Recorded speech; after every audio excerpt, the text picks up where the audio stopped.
Ever wondered about that enigmatic figure lurking in the shadows of conservative media? The guy who pens Hollywood thrillers, converts to Christianity in a plot twist worthy of his own novels, and quietly shapes the Daily Wire's most captivating narratives without chasing the spotlight?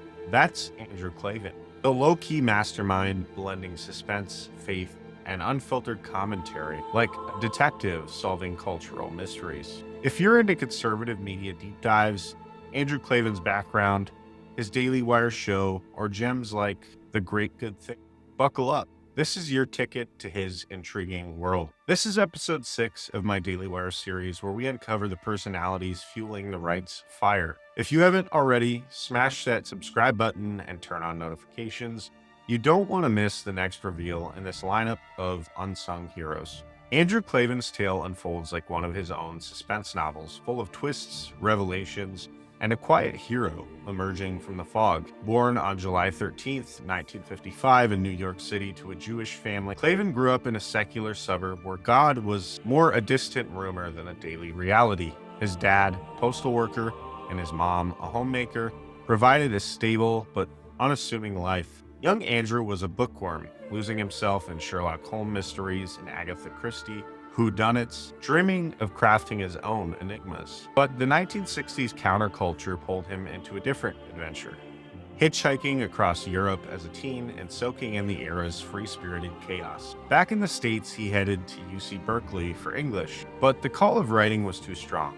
He dropped out to chase stories full-time, betting on his talent in a world that chews up dreamers. Klavan's early grind paid off in the 1980s with crime novels that hooked readers like a well-baited line. His debut hit, Face of the Earth, in 1984, kicked off a run of thrillers pulsing with psychological tension and moral quandaries. Picture The Rainmakers, where a small-town detective unravels a conspiracy that mirrors society's hidden fracture, or The 9th of May, a gripping yarn of betrayal that leaves you questioning trust. These weren't just page-turners, they were windows into human darkness, earning Klavan a reputation as a craftsman who made evil feel uncomfortably real. By the 90s, Hollywood came knocking.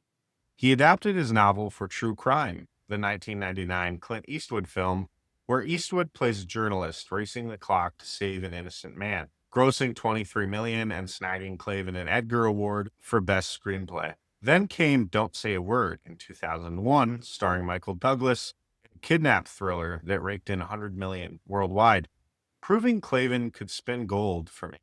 But beneath the success simmered a personal storm. Married to Ellen, raising 2 kids, Klavan hit midlife, questioning everything. Raised Jewish but non-practicing, he dabbled in atheism and Eastern mysticism during his wandering years. And then in 2004, age 49, a spiritual awakening struck. Plot reversal. A profound turn to Christianity sparked by reading C.S. Lewis and G.K. Chesterton. It wasn't lightning bolt trauma. It was steady unraveling of doubt, leading to what he called a morning of joy after a lifetime of searching. Who was clearly given these words by God to speak to me, that he didn't use God's name, that I wouldn't have heard God's name, that God, that the King of the universe put himself out of the picture to reach me. That's, a kind of humility that you don't see in a lot of people. This conversion transformed his work, infusing thrillers with themes of redemption and grace, like a detective finding the ultimate clue. Pre-Daily Wire, Klavan's fame was steady but under the radar. A novelist first with conservative edges peeking through, he contributed to the National Review in the 2000s, crafting essays that married his storyteller's flair with pointed cultural jabs. His 2007 novel, Empire of Lies, dove into Islamic terrorism and media blind spots, earning right-wing acclaim but left-wing ire for its unflinching take. Klavan hit TV debates, sparring with atheists on the O'Reilly factor, defending faith with intellectual firepower that left opponents scrambling. By 2010, he hosted the Andrew Klavan Show on KRLA Radio in LA, fusing mystery tales with political rants. Imagine The Shadow crosstalked with Radio Edge. It was niche, but it built a fan base craving his dry humor and deep insights on Hollywood's liberal tilt. Klavan's road to the Daily Wire began in 2015 as Ben Shapiro and Jeremy Boring built a platform for bold conservative voices. Klavan, fresh from Breitbart contributions, caught their eye with his rare mix of literary depth and cultural critique.